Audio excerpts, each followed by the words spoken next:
Josué 2. Josué, fils de Nun, fit partir secrètement de Sittim 2 espions, en leur disant, « Allez, examinez le pays, et en particulier Jéricho. » Ils partirent, et ils arrivèrent dans la maison d'une prostituée, qui se nommait Rahab, et ils y couchèrent. On dit au roi de Jéricho, « Voici, des hommes d'entre les enfants d'Israël sont arrivés ici, cette nuit, pour explorer le pays. » Le roi de Jéricho envoya dire à Rahab, « Fais sortir les hommes qui sont venus chez toi, qui sont entrés dans ta maison, car c'est pour explorer tout le pays qu'ils sont venus. » La femme prit les 2 hommes, et les cacha, et elle dit, « Il est vrai que ces hommes sont arrivés chez moi, mais je ne savais pas d'où ils étaient.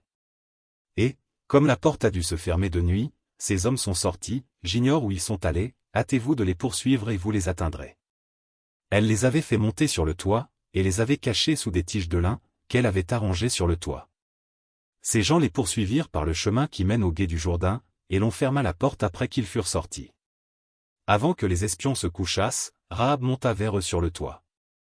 Et leur dit, « L'Éternel, je le sais, vous a donné ce pays, la terreur que vous inspirez nous a saisis, et tous les habitants du pays tremblent devant vous.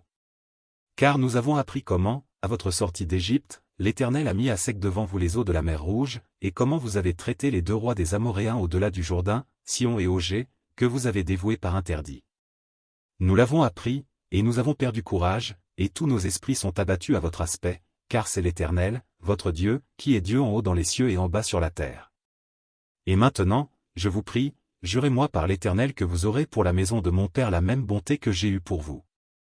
Donnez-moi l'assurance que vous laisserez vivre mon père, ma mère, mes frères, mes sœurs, et tous ceux qui leur appartiennent, et que vous nous sauverez de la mort. » Ces hommes lui répondirent, « Nous sommes prêts à mourir pour vous, si vous ne divulguez pas ce qui nous concerne, et quand l'Éternel nous donnera le pays, nous agirons envers toi avec bonté et fidélité. » Elle les fit descendre avec une corde par la fenêtre, car la maison qu'elle habitait était sur la muraille de la ville.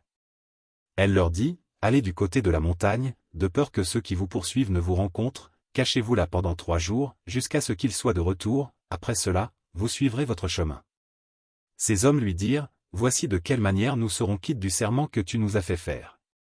À notre entrée dans le pays, attache ce cordon de fil cramoisi à la fenêtre par laquelle tu nous fais descendre, et recueille auprès de toi dans la maison ton père, ta mère, tes frères, et toute la famille de ton père. Si quelqu'un d'eux sort de la porte de ta maison pour aller dehors, son sang retombera sur sa tête, et nous en serons innocents, mais si on met la main sur l'un quelconque de ceux qui seront avec toi dans la maison, son sang retombera sur notre tête. Et si tu divulgues ce qui nous concerne, nous serons quittes du serment que tu nous as fait faire. » Elle répondit, « Qu'il en soit selon vos paroles. » Elle prit ainsi congé d'eux, et ils s'en allèrent. Et elle attacha le cordon de cramoisi à la fenêtre. Ils partirent, et arrivèrent à la montagne, où ils restèrent 3 jours, jusqu'à ce que ceux qui les poursuivaient fussent de retour. Ceux qui les poursuivaient les cherchèrent par tout le chemin, mais ils ne les trouvèrent pas.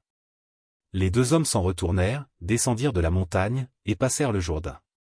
Ils vinrent auprès de Josué, fils de Nun, et lui racontèrent tout ce qui leur était arrivé. Ils dirent à Josué, « Certainement, l'Éternel a livré tout le pays entre nos mains, et même tous les habitants du pays tremblent devant nous. »